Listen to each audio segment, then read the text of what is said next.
Antes de hablar, cantaste sobre mí. Has sido tan bueno para mí. Antes de respirar, soplaste vida en mí. Has sido tan bueno para mí. Tu amor me envuelve, me sostiene, amor sin condición. Me persigue y deja las 99 y va por mí. No puedo ganarlo ni merecerlo. Tu amor se entregó por mí. Tu amor me envuelve, me sostiene, amor sin condición. Yeah, yeah.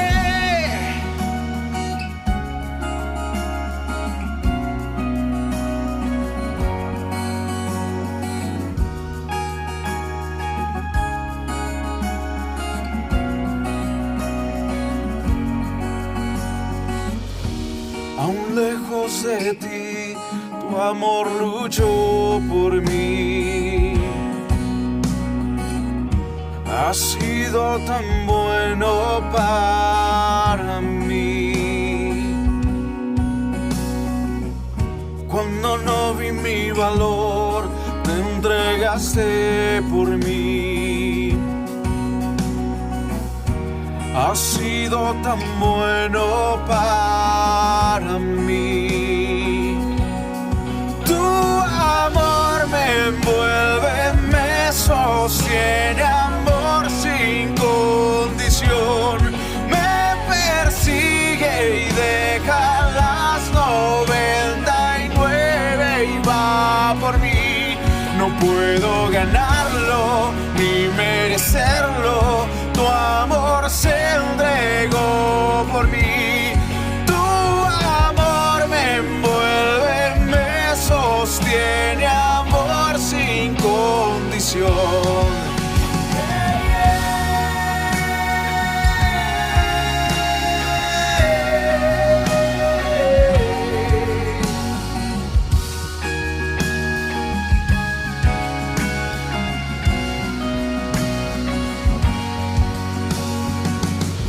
No hay sombra que no alumbres, monte que no escales para encontrarme a mí. No hay pared que no derrumbas, mentira que no rompas para encontrarme a mí. No hay sombra que no alumbres, monte que no escales para encontrarme a mí. No hay pared que no derrumbas, mentira que no rompas para encontrarme a mí. No hay sombra que no alumbres, monte que no escales para encontrarme a mí. No hay pared que no derrumbas, mentira que no rompas para encontrarme a mí. No hay sombra que no alumbres, monte que no escales para encontrarme a mí. No hay pared que no derrumbas, mentira que no rompas para encontrarme a mí. Oh, tu amor me envuelve, me sostiene, amor sin condición. Me persigue y deja las 99 y va por mí. No puedo ganarlo ni merecerlo. Tu amor se entregó por mí. Oh, tu amor me envuelve, me sostiene, amor sin condición.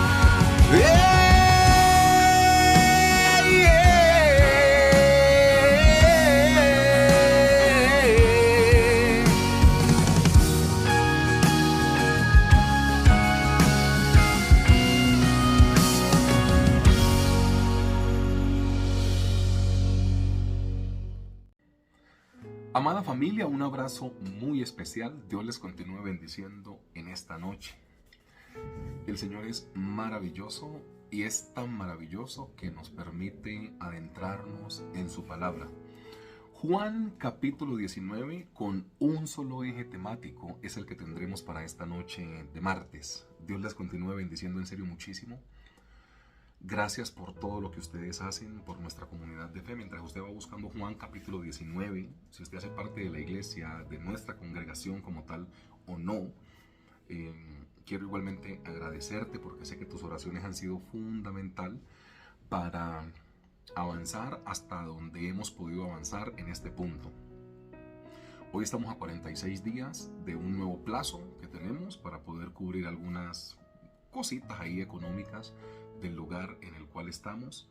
Entendemos por la palabra del Señor que Dios nos acompañará, y gracias en serio por todo lo que ustedes hacen, por la iglesia del Señor, por este templo que nosotros queremos dejar para nuestros hijos, porque la motivación es únicamente esa. Algún día nosotros faltaremos y nuestros hijos podrán decir: nuestros padres y nuestros abuelos sembraron para este templo y hoy podemos adorar a Dios con libertad porque hubo gente que sembró por mí. Esto van a decir nuestros nietos y nuestros hijos y nuestros bisnietos. La intención es únicamente esa, un único tema, hablando sobre el título procesos, ¿ok? Vamos a ver en Juan 19 un proceso que ya en esta época está materializado, pero es un proceso que tuvo que pasar por algunos inconvenientes, y vamos a ver cómo la vida del Señor Jesús literalmente nos insta o nos motiva a que el proceso, sea como sea, hay que terminarlo. Una abreboca acerca de la lectura. Mira, muchas veces el proceso no es como lo queremos. Muchas veces el proceso no es el más fácil, no es el que trae más alegría. Muchas veces el proceso es el que más te daña, el que más te cuesta, el que más te duele, el que más esfuerzo tienes que invertir en él. Muchas veces el proceso no recibe el resultado que tú querías.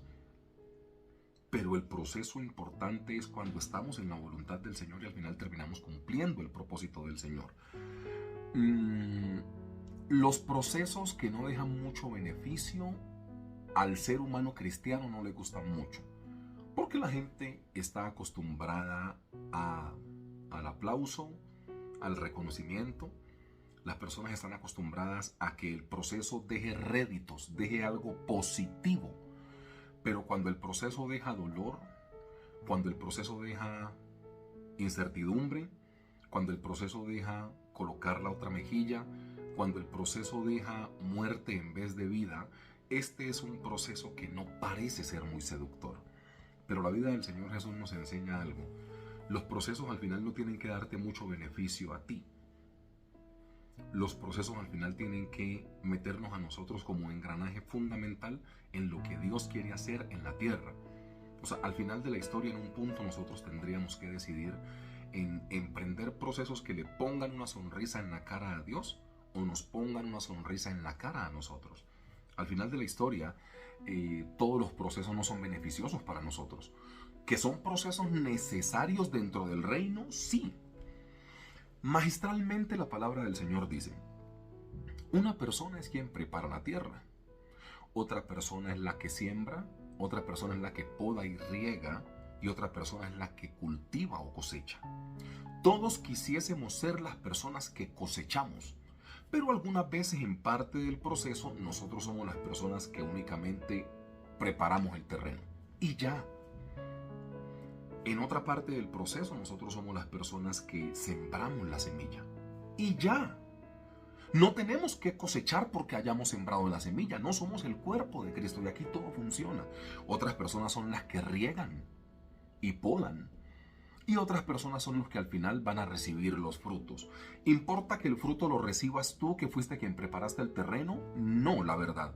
Importa que el fruto se dé. Así no seas tú quien reciba el beneficio, así no seas tú quien reciba el fruto, así no seas tú quien reciba el aplauso. Al final de la historia, nosotros necesitamos hacer lo que tenemos que hacer en el momento específico en el cual Dios nos pone. No tenemos que siempre cosechar. No. Nosotros podemos ser las personas que impulsen a una persona, que impulsen a estudiar su carrera, que los hospedemos en nuestra casa, que paguemos un día la matrícula, que le ayudemos para los transportes, pero que el día de la graduación ni aparezcamos en la foto. Y gloria a Dios por eso. O sea, yo he conocido, hablando del tema escolar, yo he conocido a personas que siembran mucho en la carrera. Le pagan un semestre, le ayudan con fotocopias, lo llevan en el carro, lo hospedan en su casa y al momento de la foto hay 2 boletas para la graduación, 2 entradas, invitan a otras personas. En la foto salieron otro tipo de persona cosechando y no importa, si tú sembraste, sembraste de corazón. Lo que te intento decir es que el propósito tiene que ver con desarrollar lo que Dios nos ponga a desarrollar en un momento específico de nuestra vida, no con que nosotros seamos los que recibamos el aplauso y cosechemos. Juan capítulo 19, versículo 16. Las personas que me conocen saben que estos versículos mueven mi fibra. 19:16 de Juan. Así que entonces lo entregó a ellos para que fuese crucificado. Tomaron pues al Señor Jesús y le llevaron. Y él, cargando su cruz, salió al lugar llamado de la calavera, y en hebreo, Gólgota. Y allí le crucificaron, y con él a otros 2, uno a cada lado, y el Señor Jesús en medio. Versículo 19. Escribió también Pilato un título que puso sobre la cruz, el cual decía: Jesús Nazareno, Rey de los Judíos. Y muchos de los judíos leyeron este título porque el lugar donde el Señor Jesús fue crucificado estaba cerca de la ciudad y el título estaba escrito en hebreo, en griego y en latín. Dijeron a Pilato los principales sacerdotes de los judíos: no escribas Rey de los Judíos, sino que él dijo: soy Rey de los Judíos. Respondió Pilato: lo que he escrito, escrito está. Cuando los soldados hubieron crucificado al Señor Jesús, tomaron sus vestidos e hicieron 4 partes, una para cada soldado. Tomaron también su túnica, la cual era sin costura, y de un solo tejido de arriba abajo. Entonces, dice el versículo 24, dijeron entre sí: no la partamos, sino echemos suerte sobre ella, a ver de quién será. Esto fue para que se cumpliese la escritura que dice: repartieron entre sí mis vestidos, y sobre mi ropa echaron suertes. Así lo hicieron los soldados. Verso 25. Estaban junto a la cruz del Señor Jesús su madre y la hermana de su madre, María mujer de Cleofas, y María Magdalena. Cuando vio el Señor Jesús a su madre y al discípulo a quien él amaba, que estaba presente, dijo a su madre: mujer, he ahí tu hijo. Después dijo al discípulo: he ahí tu madre. Y desde aquella hora el discípulo la recibió en su casa. Después de esto, sabiendo el Señor Jesús que ya todo estaba consumado, dijo: para que la escritura se cumpliese, tengo sed. Versículo 29.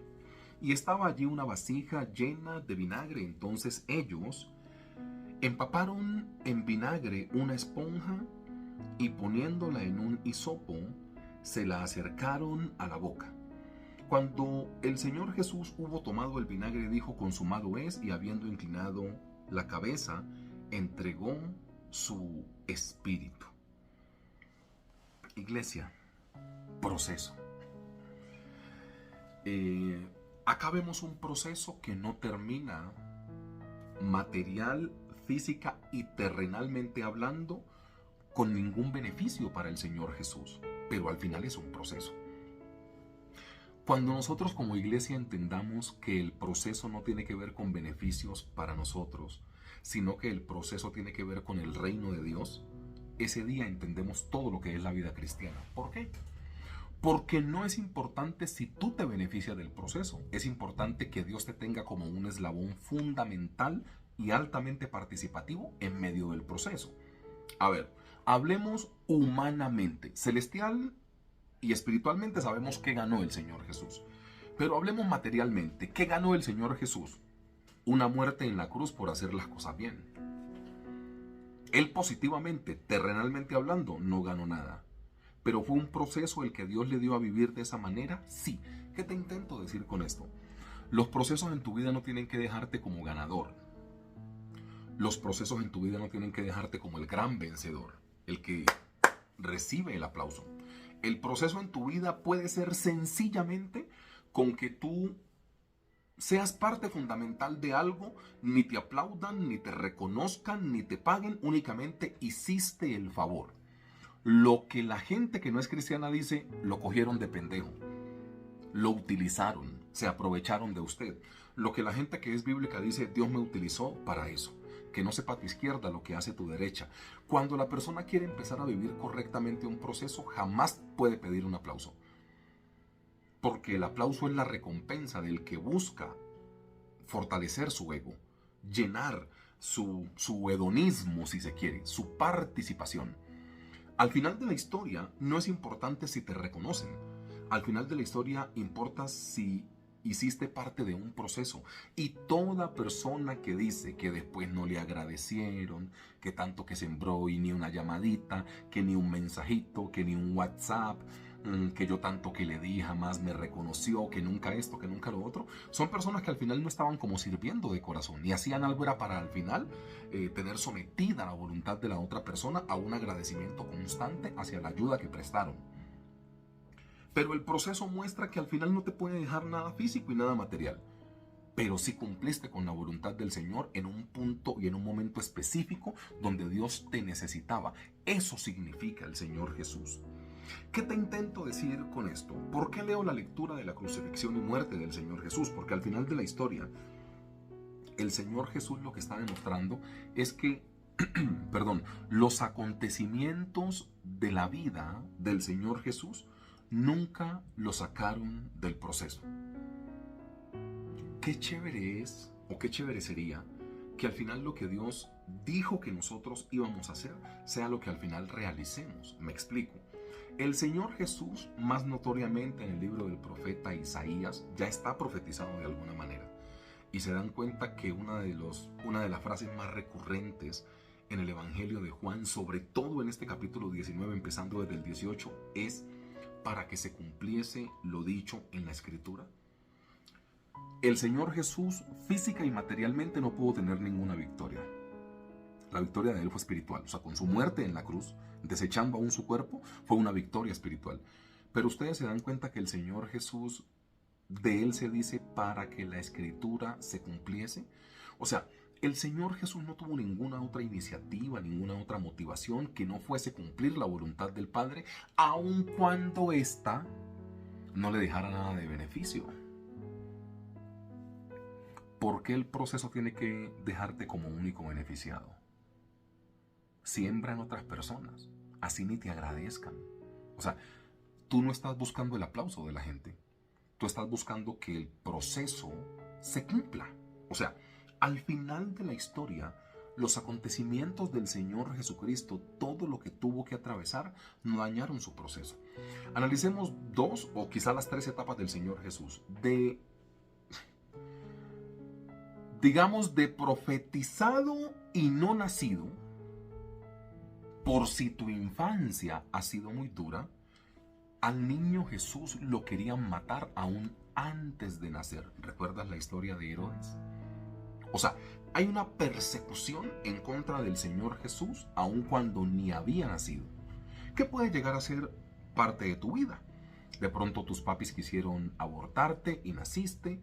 De pronto fuiste, entre comillas, casualidad porque no te estábamos esperando y te colaste y llegaste, pero en los planes de Dios estabas. En la niñez del Señor Jesús, aún sin nacer, lo querían matar. Por si de pronto eso te pasó o tuviste una niñez un poco dura. Uno ve un relato del Señor Jesús en su adolescencia, un niño con 12 años, adolescencia para nosotros, pero a un año de ser adulto. Ustedes saben que en la nación de Israel en la época bíblica no tenías preadolescencia, adolescencia, prejuventud, juventud, joven adulto, nada de esta cosa. Tú a los 12 años Cuando cumplía, o sea, 12 años era como el último año del proceso en el cual te formabas, conociendo la ley, que era lo que quería Dios para tu vida, y a los 13 años empezabas a ser como un adulto, literalmente. O sea, eras un adulto joven, ¿no? Ahora tenemos jóvenes adultos. En la época bíblica eras como un adulto ya, pero eras un joven todavía. Ya con responsabilidades, trabajando en el campo, con varias cositas, ¿no? No había maltrato infantil y todas esas leyes que al final han quitado un poco de responsabilidad.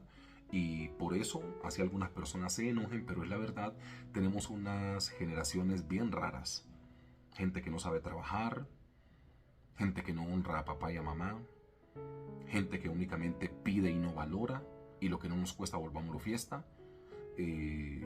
Mira tú la diferencia entre esta generación que empezó a trabajar muy joven y salió de casa muy joven. Tienen responsabilidades. Mira la diferencia de las otras generaciones. Tienen derechos y exigen sus derechos, aún sin haber hecho nada para eso, pero exigen sus derechos, porque es que yo me merezco y me tienen que respetar. Y hay algunos que sí nos tocó ir, digamos, al campo un poco más joven. Y por eso nos conducimos como nos conducimos, respetando la ley, sin ningún tipo de problema. Pero han nacido unas generaciones, por algunas veces responsabilidad de los propios padres que los educan, que no les enseñan absolutamente nada, ni arreglar su cama, ni arreglar su casa, y son generaciones muy diferentes. Entonces, en este orden de ideas, no era un maltrato que un niño a los 12 o 13 años fuera al campo con el papá. O sea, ahí no se metía, perdón lo que voy a decir, el bienestar familiar de la época, andar protegiendo los derechos de los menores. No. Si tenían que trabajar, hermano. Ese es así de sencillo. Y trabaje porque esa va a ser su herencia y eso es para usted. Hoy en día todo se le volvió maltrato. Usted puede estar en desacuerdo con lo que yo estoy diciendo, pero es una realidad. Los acontecimientos de la vida del Señor Jesús no le frustraron su vida. ¿Tuvo una infancia difícil? Sí, Herodes se lo quería comer vivo antes de que naciera. Es más, quería que no naciera. Herodes quería que el niño Jesús naciera muerto. En la Biblia está el relato. ¿Y eso quitó el propósito del Señor Jesús? No. O sea, una infancia difícil tiene que quitar lo que Dios ha trazado para tu vida. Definitivamente no. Vamos a hacer un ABC. A, B. En su juventud el Señor Jesús se muestra conversando con algunos adultos en el templo, diciendo que en los asuntos o negocios de su padre le es necesario estar, ¿cierto? No se cuenta mucho de esta historia, lo que sí se cuenta es que era un niño absolutamente bíblico, aquí para los padres de familia que me escuchan. Hoy en día tenemos un problema. La última encuesta dijo que en los 7 días de la semana perdemos un día en redes sociales. Esto es un espanto. No es la persona que trabaje desde casa, en trabajo en casa o trabajo por computadores y esto. No. ¿Ustedes imaginan qué es uno perder un día de 7 en redes sociales? Eso dice la última encuesta. La pueden buscar, está colgada por internet. O sea, la gente tiene la capacidad de pasar de 3 a 4 horas del día como mínimo en sus redes sociales o en el celular. De 3 a 4 horas. Dios mío, perder un día en redes sociales. Entonces hoy en día tenemos otros mecanismos como las redes sociales, como que todo lo hacemos por ahí, porque todo lo hacemos por el teléfono, la verdad. Pero tenemos una adicción como las redes sociales. Y aquí muestran un niño absolutamente bíblico. O sea que en la niñez y adolescencia, para que tú me entiendas, tienen que estar las bases bíblicas para que al final el propósito se cumpla, o el proceso se cumpla, o llegue a feliz término. Claro que sí.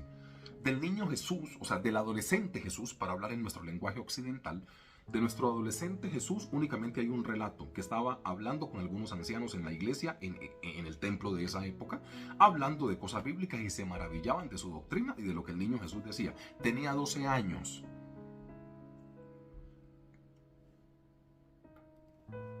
B. Y C. En su adultez. La adultez del Señor Jesús muestra que sus amigos más cercanos lo traicionaron, por si algún día tus amigos cercanos te han traicionado, aún tu propia familia.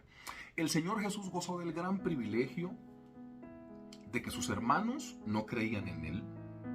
El Señor Jesús gozó de un gran privilegio que cuando lo colocaron a Él físicamente para añadir valor a su vida, la gente escogió a Barrabás.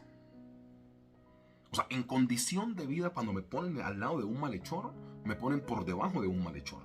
cuenta con la gran bendición que los 12 amigos que escogen, Dios mío santo, por hablar solo de 5 de ellos. A Tomás le faltaba la fe y el Señor Jesús confiaba en él, o sea, traicionado por Tomás. A Juan y Jacobo tenían problemas como en su carácter y de orgullo, querían ser siempre los número uno. Uno no vaya y sea que por ver estas actitudes el Señor Jesús siempre hablaba de que los primeros van a ser los últimos y ellos estaban ahí escuchando. De pronto parte de la falencia que él veía en ellos, él tuvo que suplirla a través de estas orientaciones, ¿no? No busquen ser los primeros. El que quiera ser el de más participación tiene que convertirse en el esclavo de todos. Entonces, Juan y Jacobo con problemas en su carácter, Judas con ambiciones al dinero y termina vendiéndole, Pedro, el que le niega. Al final de la historia, de los 12 muchachos más cercanos del Señor Jesús, mínimo 5 o 6 tenían problemas pero fuertes en su carácter. Entonces, traicionado por las personas en las que más confiaba y en las que él quizá más creía. Cuando a él lo toman preso, todos sus discípulos se dispersan. Pedro lo niega aún con maldiciones, diciendo algo así como que maldita sea que no conozco al tal, y después el gallo canta. ¿Tú sabes qué significa para el corazón del Señor Jesús este tipo de circunstancias? Y te hago la pregunta, ¿las circunstancias que el Señor Jesús tuvo que atravesar dañaron su proceso? No. Acabamos de leer el capítulo 19 de Juan, en el cual se orienta que el Señor Jesús termina yendo a la cruz del Calvario. Pero lo traicionaron, sí.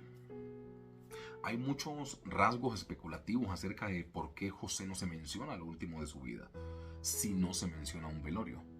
O sea, a ver, la muerte de José, si José hubiese llegado a morir, pero ustedes se dan cuenta que en la parte final, después de que el Señor Jesús arranca con los muchachos a los 30 años a predicar y a acercar el cielo a la tierra, José no aparece más, el papá. Y si él hubiese muerto, un acontecimiento como la muerte del papá del Salvador no era menor. O sea que es muy posible que de pronto José no haya muerto, o estaba ya muy adulto en casa reposando, o había abandonado a la familia, o había abandonado el proyecto. No sé por qué los evangelistas no narran nada de José. Lo que te intento decir es que en la última parte se vio a un Señor Jesús incluso en Caná de Galilea, pero en compañía de su mamá. Es cuando ella le dice que por favor como que convierta el agua en vino. ¿Recuerdan la historia? En Juan capítulo 2. O sea, José no aparece más. Entonces no tuvo como esa presencia paternal cuando él empezó como a surgir. Por si de pronto te ha tocado lo mismo. No tener una participación muy fuerte de papá. Hago la pregunta, ¿eso sacó al Señor Jesús del propósito que él tenía? No. Iglesia, ¿te das cuenta que al final las circunstancias no tienen que alejarte del proceso? Y hablando de la palabra proceso, el Señor Jesús tuvo una gran posibilidad de interrumpir su proceso, pero decidió no hacerlo. Y esa es una gran enseñanza bíblica también. Cuando al Señor Jesús lo van a tomar preso, Él les dice, ¿ustedes a quién están buscando? Y Él dice algo, ¿ustedes no creen que yo puedo clamar a papá y manda legiones de ángeles a que me protejan y me salgo de esto? O sea, yo tengo la autoridad y el poder para poder hacerlo. Pero ¿por qué no lo hago? Porque hay algo llamado proceso. Iglesia, mira, voy a ir cerrando la idea de esta manera. Del proceso no siempre te tienes que ver beneficiado. Tienes que ser parte fundamental del proceso. En el proceso no siempre vas a ser tú la persona quien coseche. Puedes ser la persona que siembre. Y deleítate en eso. Hechos 20, en el 35 o 36, recordando las palabras del Señor Jesús cuando dijo, es más bienaventurado dar que recibir. ¿Cuál es tu problema? ¿Que siempre quieres recibir?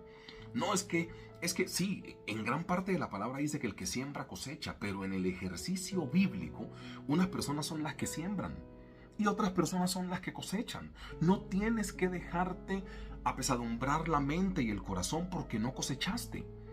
Al final de la historia, ¿qué importa si tú cosechas? ¿No es más importante que el reino surja y se desarrolle? Toda persona que busque un aplauso y un reconocimiento ha sembrado con un corazón no tan puro. Y eso no está bien. Al final de la historia, el proceso del Señor Jesús con todos los acontecimientos negativos que tuvo en su vida, no hicieron que él abortase el proceso. O sea, nuestros procesos en Dios no pueden ser interrumpidos por los acontecimientos que a diario tenemos que vivir. La historia del Señor Jesús, aún este Jesús profetizado, ya iba como algo en contra, ¿no? O sea, Isaías dijo, le van a patear, le van a escupir, le van a clavar una corona de espinas, le van a arrancar la barba, le van a desnudar, lo van a ridiculizar, lo van a maltratar, lo van a azotar. O sea, aún este Jesús profetizado, el que no había nacido, ya se encontraba, aquí sí digámoslo literalmente, con la cruz encima. Profetizado, tenía problemas, en su niñez Herodes lo quería matar, en su adultez traicionado por todo el mundo, en su estilo de vida prefieren a Barrabás que a él, y en su muerte muere como el peor criminal. Dime qué le tocó de bueno materialmente hablando al Señor Jesús. Nada. ¿Y por eso se quejó del proceso? No. ¿Cuándo vas a entender que el proceso no es que tú te beneficies? El proceso es que el reino de los cielos siga su transcurso, siga y corra. O sea, no tiene que ver con que vos seas el beneficiado. Tiene que ver con que el reino de los cielos se instaure en la tierra. Y si para eso hay que sacrificarse, pues hay que sacrificarse. No importa si te toca caminar mucho, si hay que esforzarse bastante. No importa esto, iglesia. Al final de la historia, el Señor Jesús necesita de tu gran colaboración en la tierra, porque Dios te puso como un desarrollador de su proyecto de vida. No tiene que ver con que recibas plata, no tiene que ver con que seas tú el beneficiado, tiene que ver con que el proceso no se dañe. Y si para eso hay que sacrificarse, pues uno se sacrifica con total amor. Iglesia, no dañemos los procesos de Dios porque no recibamos nada. Al final, Colosenses capítulo 3, del versículo 23 y 24 dice que todo lo que nosotros hacemos, lo hacemos para el Señor, no esperando recibir recompensa en la tierra, porque de Cristo el Señor recibiremos la recompensa de la herencia. Si al final nos van a pagar en el cielo con las coronas, no importa. No importa, y es lo mejor que te puede pasar. Esa corona no es corruptible como lo que te pueden dar acá en la tierra. El dinero que un día lo tienes y otro día lo debes. ¿Cuál es el problema? ¿No será que de pronto no has querido meterte en los procesos porque te va a tocar sacrificarte y no obtienes ningún beneficio? Hablemos un poco de la coyuntura política en estos 2 minutos que quizá me quedan. Mira.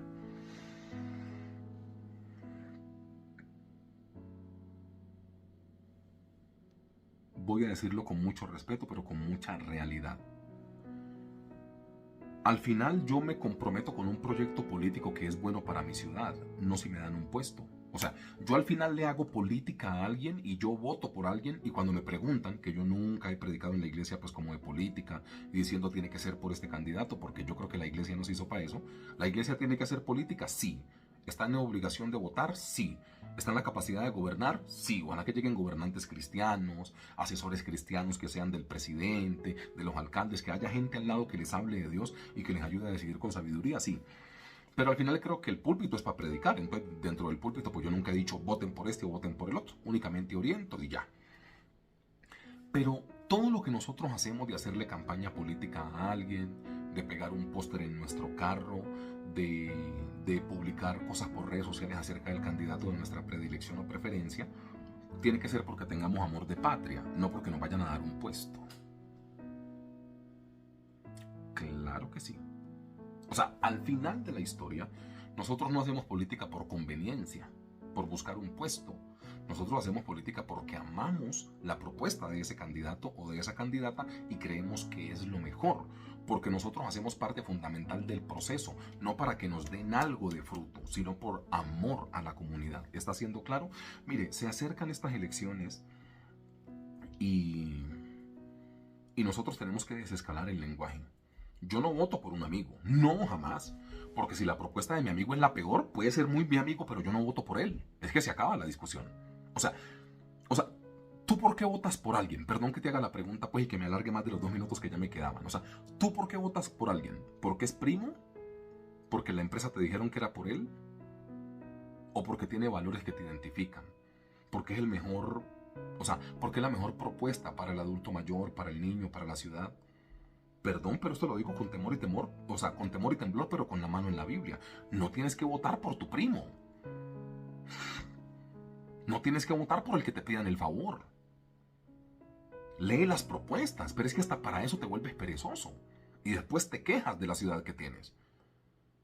O sea, ¿tú por quién vas a votar? No, por fulano de tal. ¿Sabes sus propuestas? No, pero es mi primo. No, pero es mi amigo. No, pero me va a dar un puesto. No, pero es el que... ¿Quién dijo que uno vota por eso? Uno vota por la mejor propuesta para la ciudad. Y que el Señor nos ayude. Y ahí sí, como diría el buen católico, que esto nos coja confesados. Porque al final de la historia estamos adentrando a nuestra ciudad, por ejemplo, en el tema electoral, a cosas que ni sabemos. Únicamente lo hacemos por populismo, porque es el que más fuerza tiene, porque no tiene que ser así. Yo ya leí las propuestas y sé que es el mejor. Yo ya leí las propuestas y sé que es la mejor. Por eso voto por ella. Así se vota. Entonces, que al final de la historia, iglesia, nosotros comprendamos que lo que nosotros estamos haciendo no es para que nos paguen o no es para sacar un fruto. Es porque tenemos amor por nuestra patria.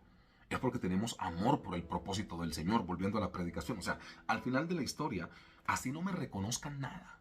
Yo hago lo que bíblicamente tengo que hacer.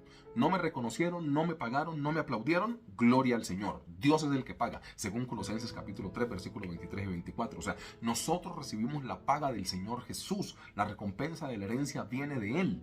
No viene de lo material en la tierra. ¿Cuándo vas a entender que el asunto es hacer tesoros en el cielo? Donde ni la polilla, ni el orín, ni los ladrones corrompen, corroen y hurtan respectivamente. ¿Te vas a quedar haciendo tesoros en la tierra? Venga, es que es ilógico incluso. Perdón que toque nuevamente el tema político y con eso terminamos. Es que un alcalde, ¿cómo puede llegar a ayudar a tantas personas que le colaboran? Supongamos que 100 personas le hacen campaña política a un alcalde. Te hago una pregunta. ¿El alcalde tiene 100 puestos para poder repartir en serio? Tiene por ahí 3 o 4. La iglesia tiene que volver a hacer la política por amor, no por conveniencia. Hay pastores que ya nada funciona así, pues en la Biblia tiene que funcionar así. Y de hecho no hay que tener esperanzas políticas porque pues ningún gobierno en la Biblia fue bueno. Entonces, ¿qué es lo que nos asombra? Que haya candidatos que hoy en día tengan un poco más de temor de Dios que otros, sí, pero no van a poder ser perfectos. No van a poder ser perfectos. Entonces, en ese orden de ideas, iglesia, que esto sea por amor. Que al final nosotros entendamos que el proceso hay que realizarlo así nosotros seamos los beneficiados o no. Material y físicamente hablando, el Señor Jesús no ganó nada. ¿Qué se ganó? Una muerte por andar predicando la palabra de Dios. Eso fue lo que Él se ganó al final, materialmente hablando. Espiritualmente, pues ni lo discutamos, pues a la diestra del Padre está, sin problema alguno. Pero materialmente y físicamente, corporalmente, ¿qué ganó el Señor Jesús? Que le mataran por predicar la verdad.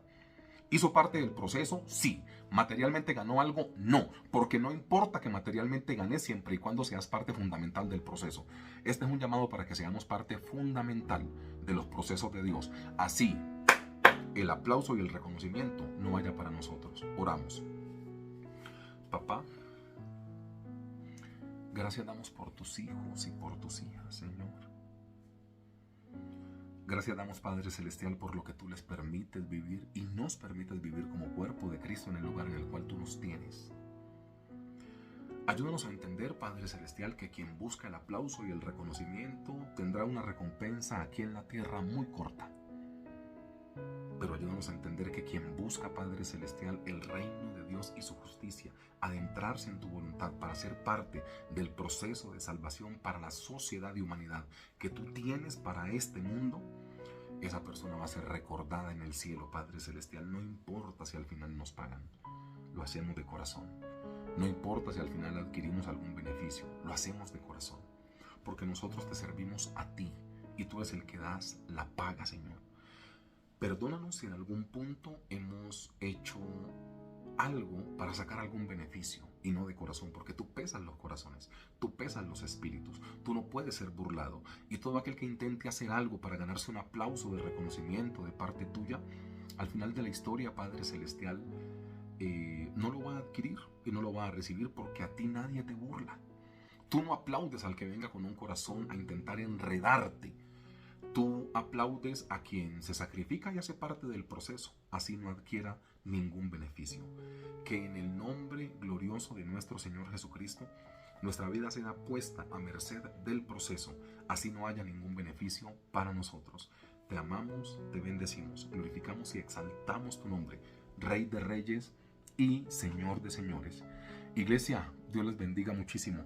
46 días para ver la mano del Señor. Síganos acompañando en oración y en ayuno, en donaciones, en todo lo que ustedes quieran hacer, porque a través de eso el Señor se puede glorificar. Dios les cuide siempre. Abrazo fraterno.